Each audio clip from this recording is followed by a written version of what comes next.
I'm here in my pajamas again because it's raining and I'm just fucking tired, okay? I'm just fucking tired.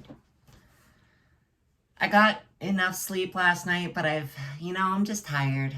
Anyway, today we're going to be reading Veganism and Mi'kmaq Legends by Margaret Robinson. It starts with a note from the publisher. To this day, tension remains within the anarchist milieu between vegan and anti-vegan radicals. The mere mention of veganism, animal liberation, and anti-speciesism on social media or at radical gatherings often generates a backlash of hostile responses. A common anti-vegan response is one that attempts to use Indigenous identity as a quick way to shut down any dialogue related to veganism. This argument maintains that all Indigenous people view veganism as a white Eurocentric diet that aims to further colonize Indigenous populations. Despite various written essays and stories shared by Indigenous vegan authors who challenge this argument, many self-identified anarchists continue to uphold a singular Western portrayal of Indigenous people, contributing to a colonial erasure of those who don't conform to the human supremacist hunter-gatherer stereotype. In an effort to combat the totality of this erasure and amplify the voices of Indigenous vegans, this zine was created for distribution within the anarchist movement, not only to challenge views that treat Indigenous people as culturally and traditionally fixed in place, but to also encourage the expansion of anti-colonial struggle beyond its speciesist limitations. This text is one of many shared stories based on the experience and perspective of an Indigenous vegan. This text and many others by Margaret Robinson can be found here and on dal.ca. Much long to URL to read, but under Faculty Arts, Sociology under Margaret Robinson.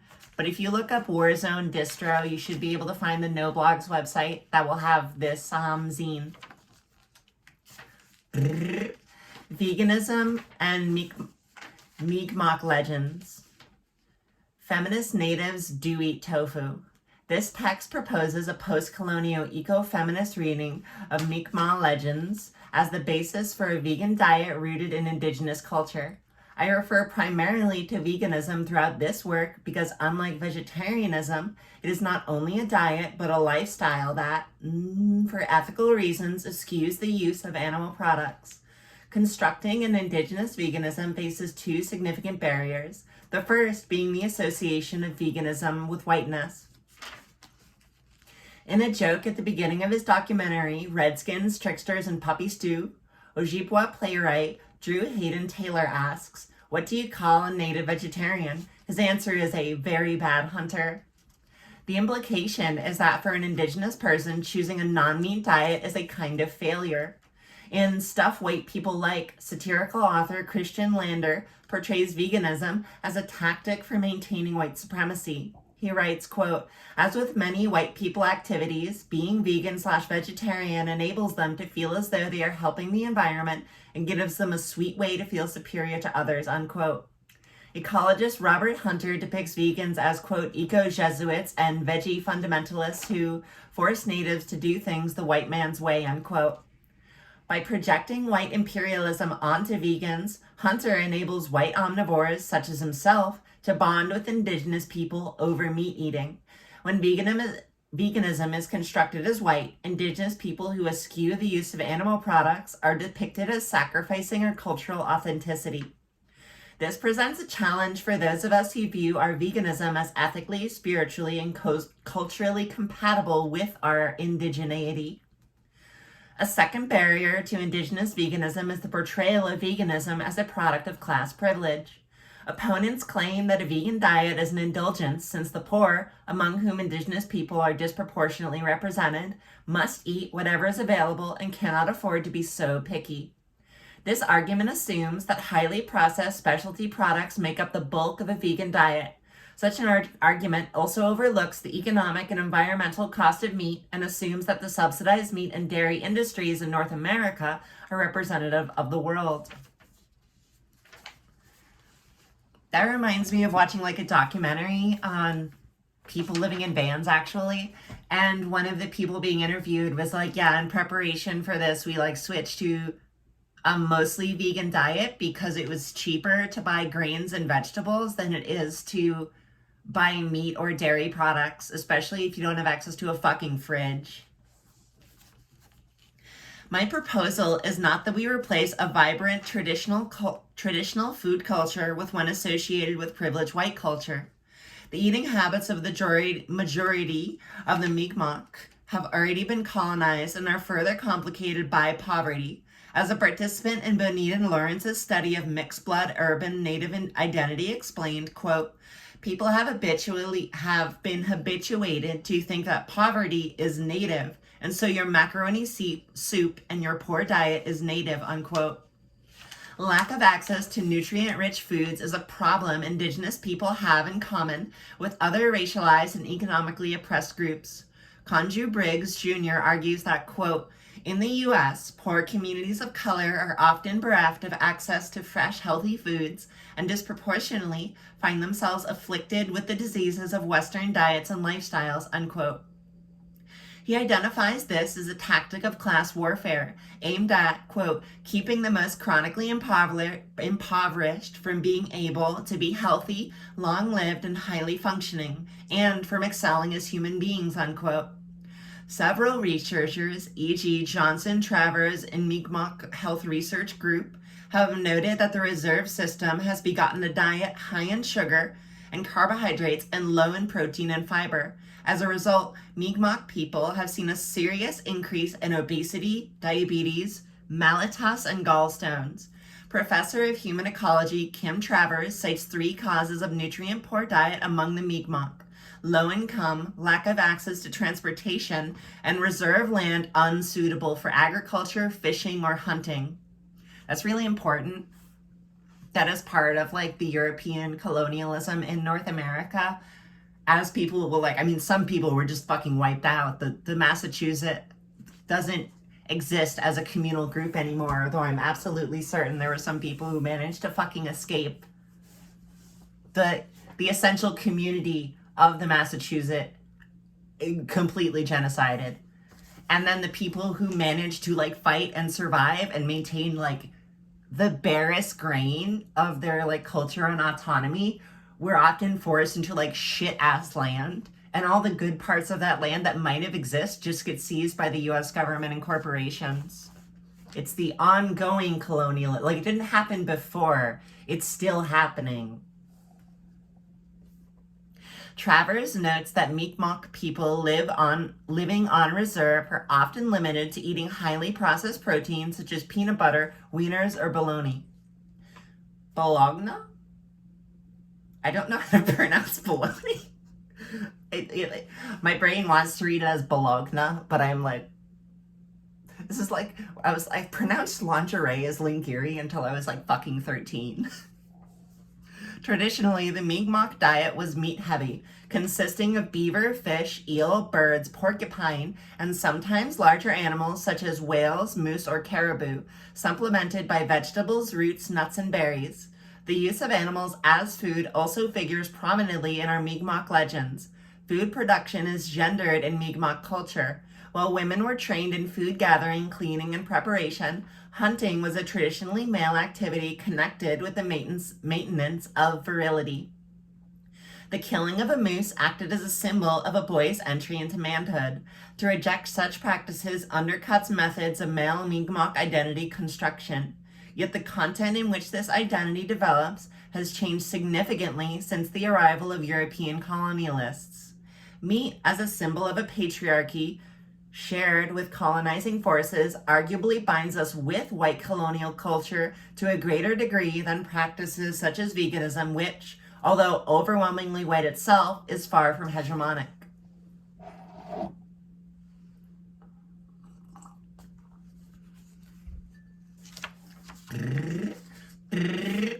Carol J. Adams argues that the creation of meat as a concept requires the removal from our consciousness of the animal whose dead body we are redefining as food.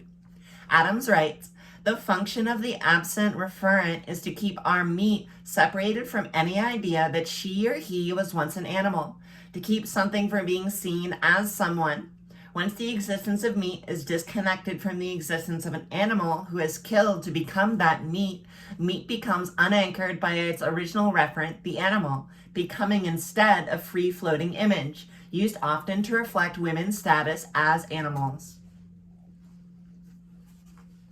We don't call the bodies of dead cows meat for any other reason. I mean, linguistic reason, sure, but like it serves socially and culturally as a function to dissociate us from where the body of the cow came from, and it came from a living cow. You know, your burger was not brought into the world as meat. Your burger was brought into the world as a living cow. While evident in the fur trade, the fishing industry, and factory farming, the detachment that Adams describes is not foundational to the Mi'kmaq oral tradition. In our stories, the othering of animal life that makes meat-making psychologically comfortable is replaced by a model of creation in which animals are portrayed as our siblings. Mi'kmaq legends view humanity and animal life as being on a continuum, spiritually and physically. Animals speak, are able to change into humans, and some humans marry these shape-shifting creatures and raise animal children. The animals as our siblings, really. That touches like an emotional point for me. Human magicians may take animal form, some may transform into their chiomul, or totem animal, and still others are changed into animals against their wishes. An ecofeminist exegist of Mi'kmaq legends enables us to frame veganism as a spiritual practice that recognizes humans and other animals possess a shared personhood. Mi'kmaq legends portray human beings as intimately connected with the natural world, not as entities distinct from it. Glooskap is formed from the red clay of the soil and initially lacks mobility, remaining on his back in the dirt. His grandmother was originally a rock, his nephew sea foam, and his mother a leaf. In Necumian Fire, the creator makes an old woman from a dew-covered rock. Glooskap meets her and she agrees to become his grandmother, providing wisdom for him if he will provide food for her.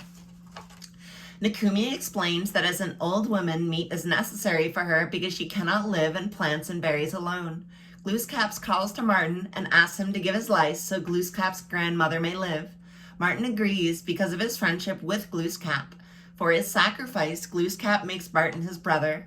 Based on this story, Glooskap, the archetype of the human being, would appear to have not been a hunter prior to the arrival of his grandmother. This story also represents, through the characters of Glooskap and Martin, the basic relation of the Mi'kmaq people with the creatures around them.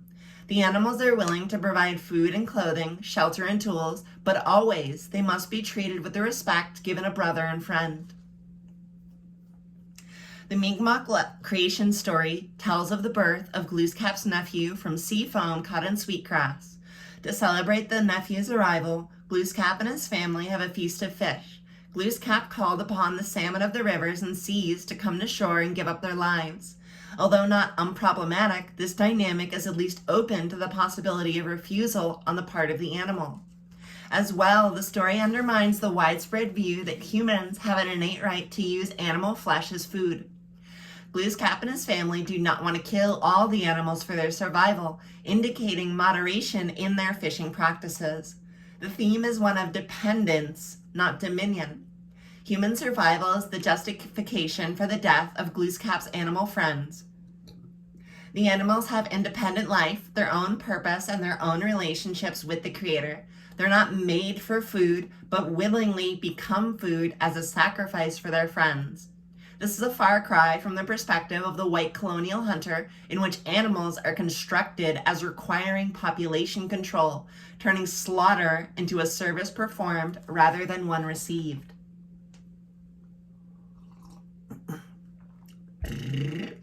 That reminds me of Mechi Keu, who's a Thai woman who got enlightened in like the last 200 years. There was a biography written about her, and in it, early into her life, relatively early into her ordination, I want to say an ox or another type of like four-legged larger mammal like dies and is reborn as a ghost, and in her meditation she meets the animal as a ghost, and the animal's like, fuck, this sucks so much, I hate being a ghost. Being a hungry ghost in Buddhism is not enjoyable. It's not a good vibe.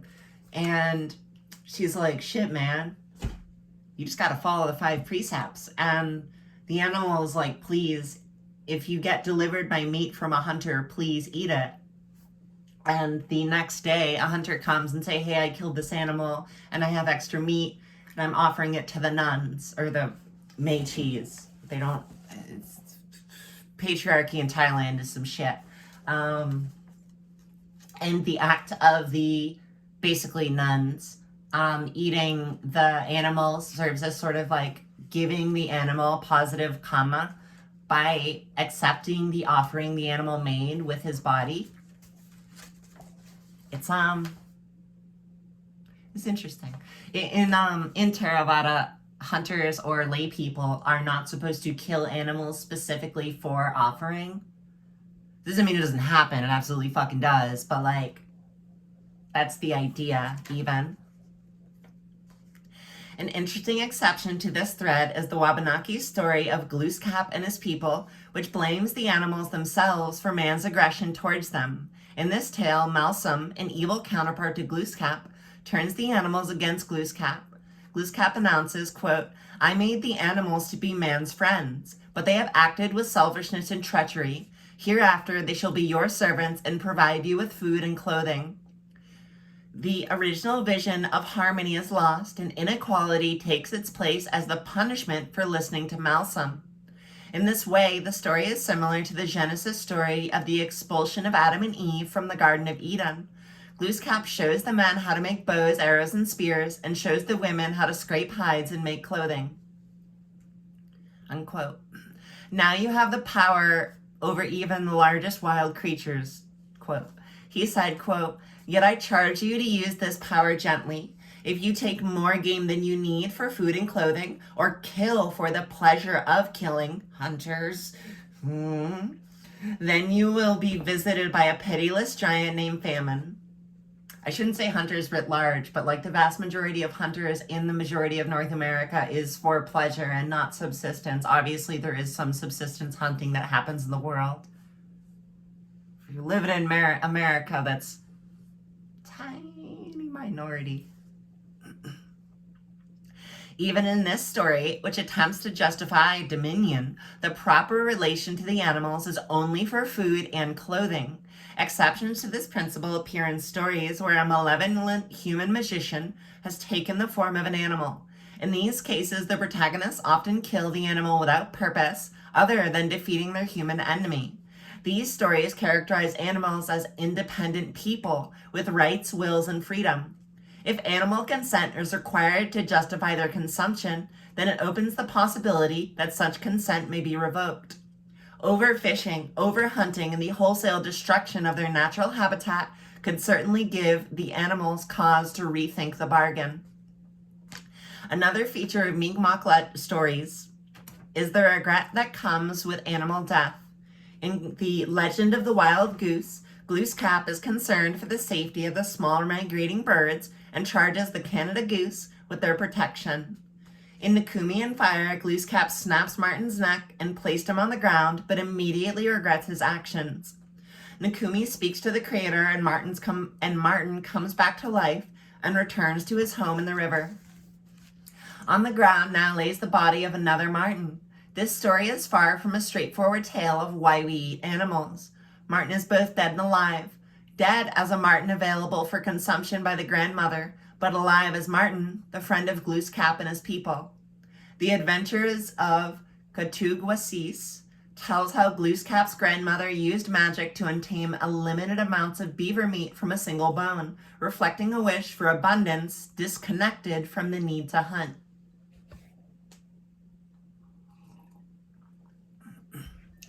Regret and kinship also feature in the story of Muin, the bear's child.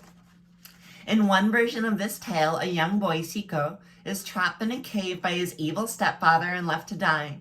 The animals hear him crying and attempt to save him, but only the bear is strong enough to move the rocks blocking the cave entrance.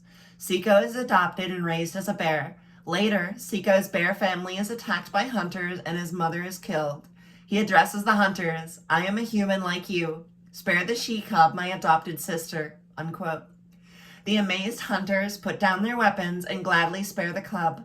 In addition, they are sorry for having killed the bear who had been so good to Seiko. Here we see that regret at animal death is contextualized in the kinship relation between humans and animals. At the end of the story, Seiko declares, "I shall be called Muin, the bear's son, from this day forward, and when I am grown and a hunter, never will I kill a mother bear or bear children," and Muin never did. I think about the mutually beneficial relationship between humans that live in houses and spiders. House spiders. House spiders eat nasty pests that could eat our furniture or spread more dangerous diseases. And we provide a shelter for the spiders to live in. We're living in it too, but they're our roommates. This regret is also expressed in rituals surrounding the act of hunting. Mi'kmaq elder Merdena Marshall describes one such ritual, a dance, quote, "to thank the spirit of the animal for giving its life for food. In dance, one displays hunting abilities and skills through a reenactment of the hunt. People sing and share stories as the dance is performed," unquote. In contrast to the Enlightenment view of humans as distinguished from animals by speech and thought, here animals are not only capable of thought and speech, but can also be said to be persons. The value of the animal lies not in its utility to man, but in its very essence as a living being. I've tried to make this linguistic change pretty much in the last 2 months, although it's been occurring to me for longer, to stop referring to cows and pigs and chickens as animals or this other. Just call them people. They're people. Have thoughts and feelings. Sure, they're not in fucking English, but neither are people who grew up in Mexico and weren't taught English. Their thoughts ain't in English either, motherfucker. That's not a good example, I know, but I'm just you're people, man. You ever hung out with a cow or a dog or a cat or a rat or a jumping spider? Jumping spiders are fucking good bros. Shout out to jumping spiders. They're the first spider that I could look at and not be afraid of really, but also be "Hey man, how you doing?" That was a very long process for me. I'm still in the process of being less afraid of spiders, but it is so much better. Shout out to video games for putting giant spiders in fucking everything. Literally everything.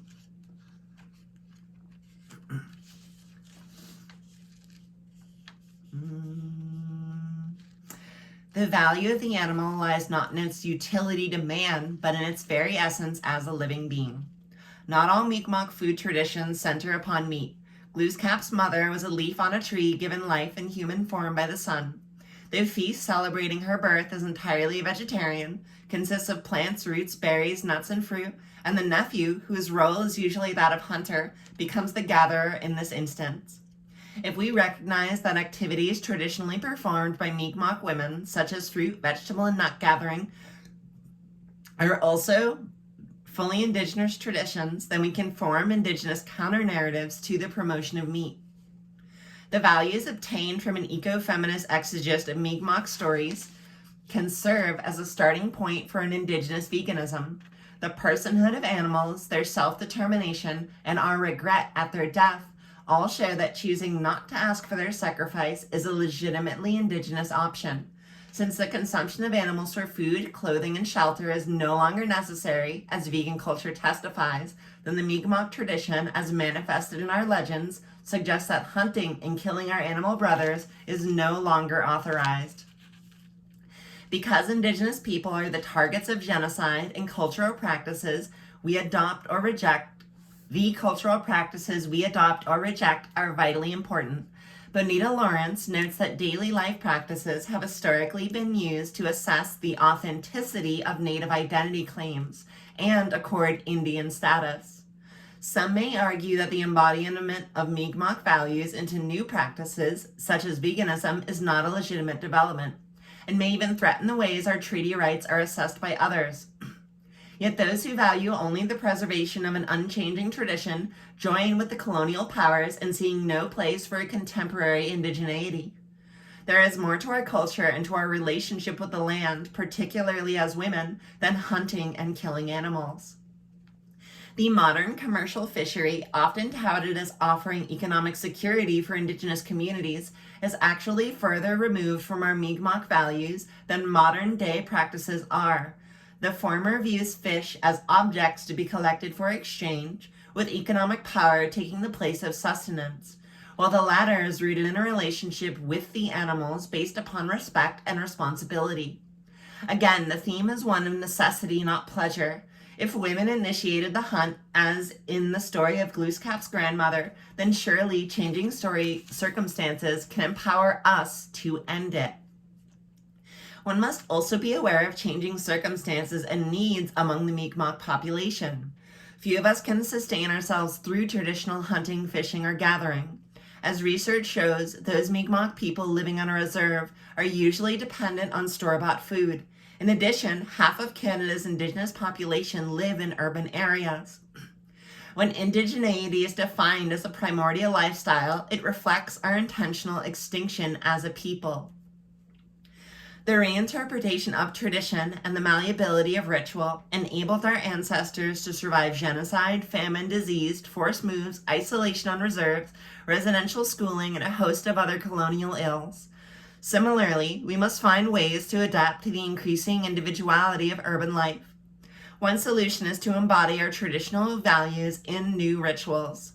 With the adoption of a vegan diet, our meal preparation and consumption can become infused with transcendent significance, as we recall our connection with other animals, our shared connection to the Creator, and prefigure a time when we can live in harmony with the animals, as Glooskap did before the invention of hunting. Shared food practices, values, and daily life rituals can create ties between Indigenous people that help counteract the isolation and individualism of urban life. Veganism offers us a sense of belonging to a moral community, whose principles are made concrete through daily practices that are in keeping with the values of our ancestors, even if they may be at odds with their traditional practice. At stake in the creation of an Indigenous veganism is the authenticity of Indigenous people, especially women, to determine cultural authenticity for ourselves. Dominant white discourse portrays our cultures as embedded in the pre-colonial past. This perspective must be replaced with the recognition that Indigenous cultures are living traditions, responsive to changing social, post-colonial, and eco-feminist interpretations to them, or, in creating new stories, Indigenous women claim authority over our oral traditions. In doing so, we recognize that our oral culture is not fixed in time and space, but is adaptable to our needs, to the needs of our animal siblings, and to the needs of the land itself. And there's like 17 citations. About the author, Margaret Robinson, she/her, is a two-spirit scholar from the... I'm probably going to fuck this up. I'm going to do my best. Esquikawakik District and a member of Lennox Island First Nation. She works as an associate professor at Dalhousie University, where she holds the Tier 2 Canadian Research Chair in Reconciliation, Gender, and Identity. Margaret has been vegan since 2008 and lives with a partner of 28 years and 2 kittens. Margaret is passionate about Indigenous self-government and vegan cooking. I like it. That was good. I feel like it further clarified and added to like growing feelings I've had about like not just that like killing living things is wrong, but like the personhood of like the living beings that a lot of humans eat.